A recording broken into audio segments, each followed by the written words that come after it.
a testosterona, você explicou o que ela é, mas você falou, tem que ter a dose certa ali. Né? Por exemplo, quando a gente fala hoje em dia de manter a pessoa, seria uma TRT no homem, por Sim. exemplo. Uhum. E aí, você falou, a testosterona ela vem do cortisol, certo? A produção de testosterona Colesterol. do colesterol, desculpa. Isso. Quando você está utilizando uma testosterona exógena, o colesterol ele fica sobrando no teu organismo ali? Então,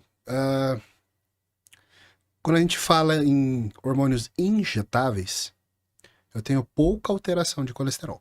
Tá. Agora, quando a gente entra com os hormônios orais, a maioria vai causar um acúmulo de colesterol LDL, que é o ruim. Tá. Então tem essa diferenciação. E a gente tem trabalho até em dose suprafisiológica. Você fala, em TRT, mas vamos falar. O Bazin, que é um super pesquisador, ele tem trabalho usando até 600 miligramas de testosterona por semana. E quase que não altera o colesterol dos usuários em até 6 meses. Entendi. Ele A vai gente ter tá falando uma dose 6 vezes o TRT. Ele vai ter outros efeitos colaterais lá que são os que você acabou de explicar agora, Sim. mas com relação ao colesterol. Não. Agora, se eu estiver usando um Dianabol, um Hemogenin, uma Oxandrolona, 6 um meses você Stanozolol, derrete o fígado. aí eu tenho muito acúmulo de LDL e o meu HDL, que seria o colesterol bom, ele despenca. Entendi. Então, essa família desses hormônios chama 17 alfa-alquilados. Esses são os mais danosos. Uhum. Então, por exemplo, se o cara aí tem umas perguntinhas que a galera mandou aqui que eu acho interessante. Se o cara tá fazendo uma TRT, primeiro, na sua opinião, o que é uma TRT? Qual que é o nível que a galera tem que ficar? Porque assim, você vê o Fleury lá, passou de 700, você vai morrer. Tem alguns laboratórios nos Estados Unidos que vai até 1.000 e pouco. Tem gente que fala que abaixo de 400 também vai fazer muito mal pro seu coração. A longo prazo você vai ter algum problema. O que é o nível certo que você considera? Eu já gostei que você falou de nível sérico, ou seja, nível no soro, no sangue. Uhum. Que a galera fala assim, não, TRT é 100 miligramas por semana. Eu pergunto, pra quem? Exato. Se eu tô com 1.000, bota 100 miligramas, eu tô... Exato, não, e depende da massa muscular, e depende do percentual de gordura, porque essa testosterona, ela vai sair do sangue. Ela pode se acumular na gordura, ela pode ir pro músculo para ativar os receptores. Perfeito. Então eu tenho que medir realmente o nível sanguíneo. Bom, o que é considerado normal hoje? Hoje é de 250 até 700, 800, dependendo do laboratório. Quando eu estava na graduação, era até 1.000. E eu atendo várias pessoas que são naturais e têm testosterona natural, 1.100, 1.200. Entendi. Mas geralmente o cara que tem uma testosterona natural muito alta é magrelo. Ele tem uma resistência anabólica, então o corpo dele tenta compensar produzindo mais. Perfeito. Então seria nessa faixa. Agora, até 1.500 a gente não vê piorar nenhum marcador. Então o cara que, quando aplica testosterona, no dia seguinte, que dá o pico, bate lá 1.500. E antes da próxima dose, ele tá 500, 600, ele tá numa faixa boa. Essa variação... eu pergunto isso porque, assim, tem muita gente que fala essa variação a longo prazo a longo prazo mesmo, assim, vai causar algum problema de próstata, algum problema em artéria, uma modificação do miocárdio. Tudo depende... Depende do hormônio. E de quem é. Sabe? De quem é. Dos hábitos. Não tô falando de teste. Sabe aquelas histórias, não, a minha avó fumou até os 80 e nunca teve nada? Tá. Existem pessoas desse tipo. Então, assim, tem gente que vai ter alta tolerância e tem gente que vai ter baixa. Então, pro cara que o normal dele era 300, às vezes mantém 1.000 e pouco, pode ser danoso para ele. Ele tem uma hipertensão arterial, por exemplo. Tá. Agora, o cara que já tinha uma testo alta, manter alto, por isso que a pessoa tem que fazer um acompanhamento, tem que fazer exame cardiológico. Só que assim, o que a gente vê na prática? A galera que é muito boa de cardio, Puta, isso é verdade.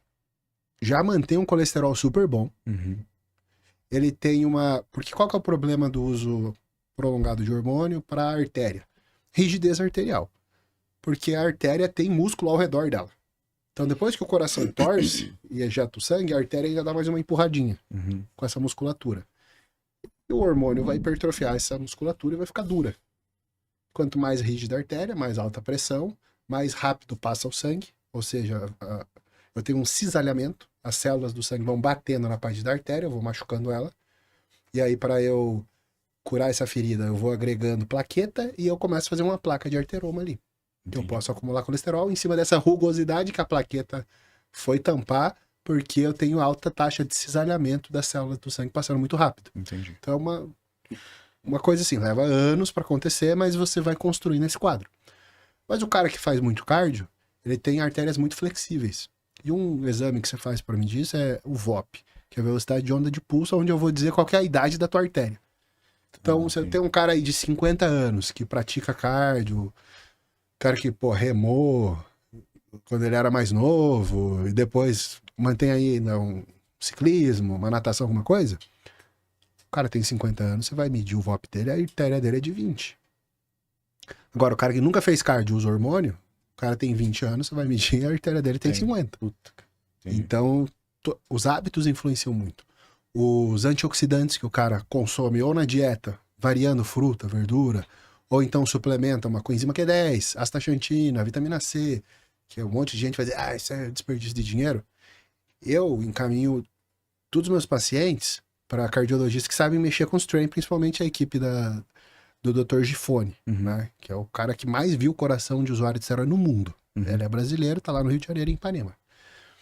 Eu já mandei vários usuários de hormônio que até fazem uso de outros hormônios além da testosterona, em uma dose suprafisiológica, mas que consomem um monte de antioxidante, faz cardio, dieta direitinho, e os caras não tem nada.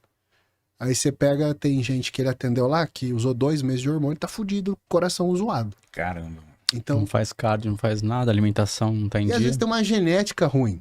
Às vezes o cara tem uma predisposição, a família dele já tem doença cardiológica. Então o cara é que, pô, vô morreu do coração, pai morreu do coração, tio morreu do coração.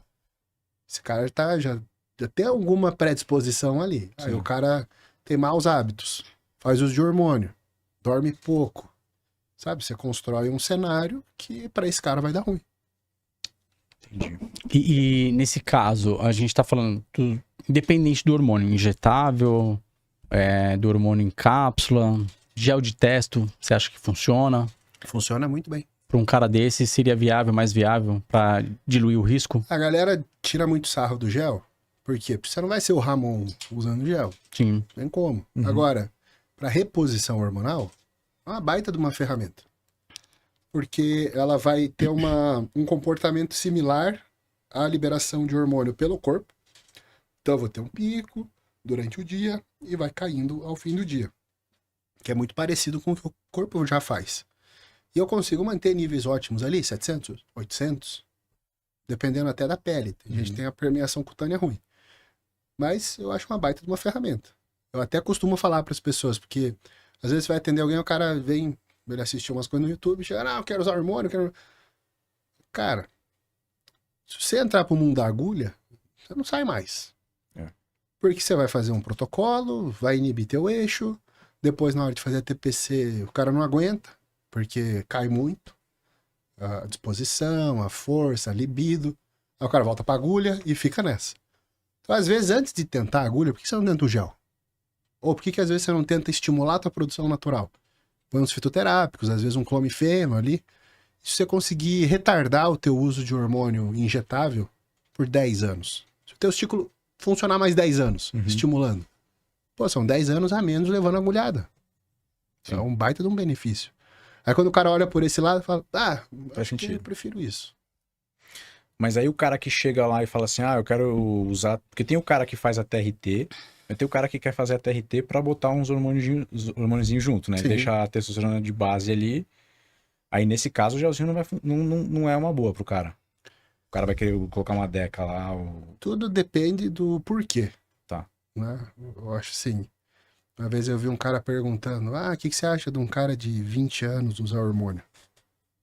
Se for pra fechar o contrato com um time de futebol, que vai mudar o resto da vida dele, tudo bem.